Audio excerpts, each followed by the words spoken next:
Back with us on the SportsMax Zone, we turn our attention to football. The Trinidad and Tobago Football Association, TTFA, has seemingly averted a suspension from world football. The ousted executive of the TTFA, operating under the banner of the campaign unit that swept them into power in 2019, United TTFA, today issued a statement saying it had instructed its lawyers to proceed to the TNT High Court and withdraw the claim against FIFA. This statement came just before 1:30 p.m. Trinidad time, or about an hour and a half before the FIFA-mandated deadline of 3 p.m. TNT time. United TTFA was pushed into complying with FIFA by a vote among TTFA members on Tuesday. That vote came at the end of an online meeting attended by about 32 members. This is what United TTFA said in their statement. On Tuesday, 22, meaning September 22, United TTFA met TTFA members to discuss FIFA's second deadline for ending our challenge to its normalization committee. Of the participating members, 21 called on United TTFA to end its legal challenge, while 8 were in favor of continuing and 3 abstained. We, United TTFA said, signatories accept this call. It is fair to say that the overwhelming majority of representatives were motivated by fear of FIFA's threat to suspend TTFA.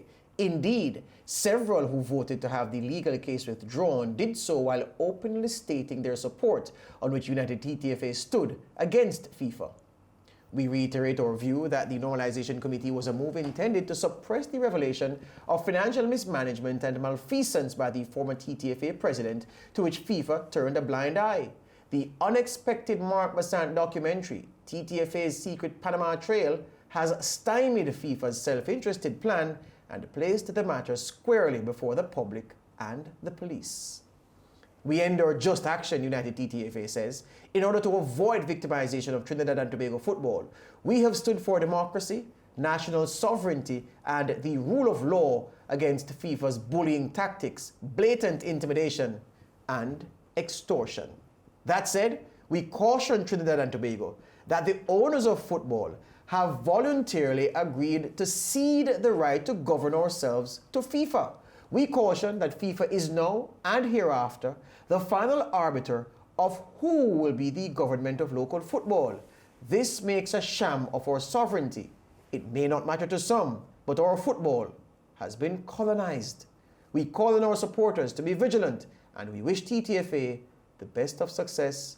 And the names attached to the statement: Susan Joseph Warwick, Joseph Sam Phillip, Anthony Harford, and Keith Lucloy. And they signed this and sent it out at 1 p.m. They said we got it around about 1:30 p.m. Well, we had secured an interview the SportsMax Zone did with United TTFA spokesman Keith Lucloy for today's program, but at about 3 p.m. Jamaica time, Lucloy indicated that his lawyers had advised him to avoid any interviews until the matter was handled by the court. Joining us now, the former TNT international defender and interim chairman of the TNT Pro League, Brent Sancho. Brent was among TTFA members at Tuesday's meeting. And it is on the point of what Keith Lucloy said to us earlier today, said to our producers earlier today, Brent, that I want to bring you into the discussion, well, to have a discussion with you, because he said that his lawyers advised him to say nothing until the court had properly handled the matter. Has this matter been withdrawn? What we have is a statement that they have instructed the lawyers to withdraw. That's not the conditionality, that's not the requirement that FIFA imposed on United TTFA. What they said was withdraw it by X time. Based on your knowledge, you're in TNT, has the matter been withdrawn from the court? Well, good afternoon, George, and good afternoon to you, the rest of the panel. And of course, my lawyers is allowing me to talk, so I have no problem in speaking. As far as we understand here in Trinidad and Tobago, there has been no documented evidence of any court proceedings being halted by the United TTFA, as you rightfully mentioned, in a discussion last night, an informal discussion that must be added with a few of the stakeholders in football.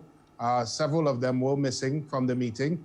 The decision was, it was actually 24. There were 3 later votes that came in, but there were 24 persons through discussion. It wasn't necessarily a formal voting pattern, but members were asked to voice their opinion, and 24 of those persons that voiced their opinions were against the court case.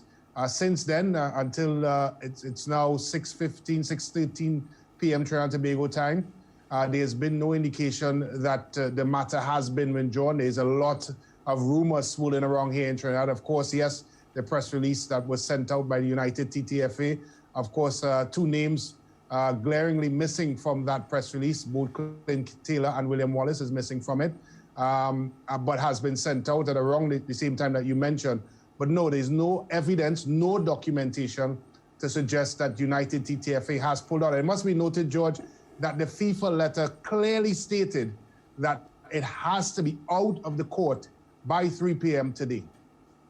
How does this thing work? Well, not that you're a man who is an expert on court matters, and I'm happy you aren't, because that would mean that you'd be going to court a lot and you're not a lawyer. If you're going to court often and you're not a lawyer, that means you're in problems.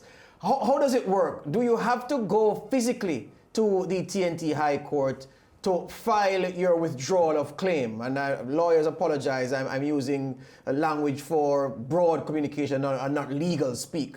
Do you have to serve physically that withdrawal of claim, or is it that you can stay somewhere with a good internet connection, log into the High Court and send your file as notice that you're withdrawing and then get confirmation of the action? How does it work based on your understanding? I believe the latter. I believe because the COVID restrictions that we have here in Trinidad and Tobago, where the judicial system have been doing a lot of interfacing through the computers and of course other means, I would suspect that the latter is what would have had to be done. But I think we need to put things in context here. The United TTFA has had some time to withdraw this matter. And many members here in Trinidad and Tobago are saying, why have they waited till this last 11th hour to do such a maneuvering? The meeting or the discussion around the members, remember, 2 weeks ago, the members would have filed or sent in a petition that was signed by 27 of the delegates, later confirmed to be 33 of the delegates, seeking a meeting. An injunction was then filed by the United TTFA. So they themselves requested a meeting of the membership to happen, and they waited to this 11th hour, 7 p.m. TT time yesterday, to have a meeting which finished roughly about 9:30 p.m. So we always knew we were behind the 8 ball, and of course, anything that would have had to be scrambled today, guys, would have taken some sort of a Herculean effort. Again, the letter from FIFA clearly stating 3 p.m. today, and even if they were to click and said their lawyers would have known what the procedures were from in advance, and they would have advised them that you would have needed 2 days, 3 days, 4 days, or whatever it may be to take the matter out of court. Definitely, Brent. Well, based on the release by the United TTFA, something stood out to me. They obviously cited victimization. They called FIFA bullies. And of course, they said Trinidad and Tobago football has been colonized. How are you reacting to those statements?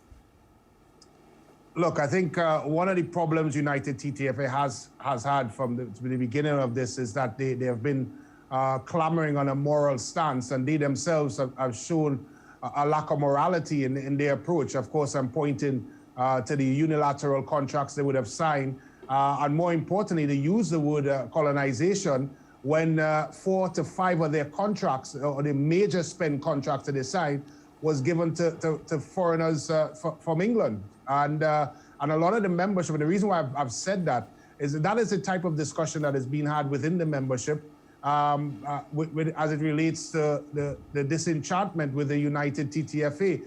More importantly, this is a group that came in on good popularity in terms of voting on the November 24th election.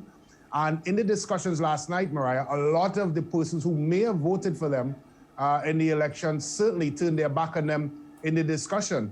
So all of their claims that they would have had in their press release certainly have fallen on deaf ears here in Trinidad and Tobago, as many within the footballing community are ushering them and looking and clamoring for them to be to step aside from the matter.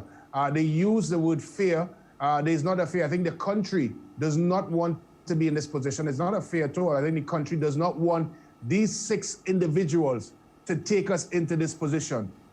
Brent, so apart from the fact that we're not certain whether or not they have withdrawn officially, now do you think the addition of these descriptive words. These words will will cause us to be backbited, if I should say, or will grip us the wrong way. When FIFA reads this, of course, I'm sure they're going to get a handle on these documents. How will this work out for us? Look, I think that is the overarching concern here, and FIFA has been very precise in their communication and very precise in what they're asking for. The last letter that they would have sent to Mr. Haddad, the head of the Normalization Committee, clearly stated that the extension was given for today, the 23rd, at 3 p.m. our time here in Trinidad and Tobago. And what is interesting, Mariah, it was the words that were used is very simple, that it has to be out of the court. It doesn't say it has to be in the process. It doesn't say a button needs to be pressed. It has to be out of the court. So I think as we sit here in Trinidad and Tobago, we are now at the mercy of FIFA moving forward, because clearly they were not able to fulfill the requirements that FIFA would have sent last week. Brent, a quick question here. Given what happened in that meeting last night and the fact that you've just mentioned, which we noted ourselves, that there were some key names that were missing from the signatories at the bottom there. When I say key names, I mean lead people in the United TTFA. Was anyone specifically directed to execute this revoking of the High Court? And would it be a concern to the meeting that maybe the ones who were or who are supposed to carry through the court injunction, the withdrawing of it, were some people who don't really want to do it? Well, that's a good question, Lance. I think let's go back a bit. I think when they first called this meeting yesterday at 7 p.m. Trinidad and Tobago time, there was a lot of uproar because the invitation that was sent out was not given to at least 50% of the membership. However, the actual invitation was printed on an online publication, news publication, before any member would have seen it. Subsequent to that, there was a mad scramble by the United TTFA and some of their members to WhatsApp message some of the members the Zoom meeting correspondence to the meeting at 7 p.m. So there was a lot of chaos leading up to the meeting. At the actual meeting, it was tallied at about 45 to 47 persons on the Zoom meeting. But yet, of course, as you know, with the tallying of the vote, and not just the vote, the amount of persons that were invited, and of course, that was done as well in terms of doing their calculation for who was there. There was some person that were not supposed to be there. So that entire day was a bit of a farce. And of course, fast forward to today, it was supposed to be an exercise done by the legal team of the United TTFA. Again, at the end of the meeting, Mr. Wallace said he still had to make his decision, which he was going to make, of course, this morning, as it relates to moving the matter forward. He said that he was going to take the remarks from the meeting yesterday at 7 p.m., as well as the petition that was signed by 27 plus members to have the emergency general meeting into consideration as to what decision he would make moving forward. A lot of the members felt that his speech delivery was one that suggested that he was going to step back. The question is, when they got up this morning to now move forward as to taking it out of court, were they able to pull it out in time through the necessary processes? I think only United TTFA could answer, but I can tell you this much. As we sit here, there's no one that could confirm for a fact as it relates to the documents being removed, or the situation being removed out of the High Court. No one could confirm that has happened. Brent, we're out of time and we're wrapping. I'm just telling you this before you go. There's a story posted to the website of Trinidad and Tobago Newsday a few minutes ago. It says William Wallace, former president of the TTFA and leader of United TTFA, said he did not sign the press release because he was, quote, not mentally ready. When pressed as to what not being mentally ready meant, Wallace said, quote, when you say you're not ready mentally, that is sometimes what you can't explain because it is a mental thing. It is a sense of readiness, you know. I don't know. Anyway, thank you for your time, Brent. Thank you for your time. Take care. All right. We take a break.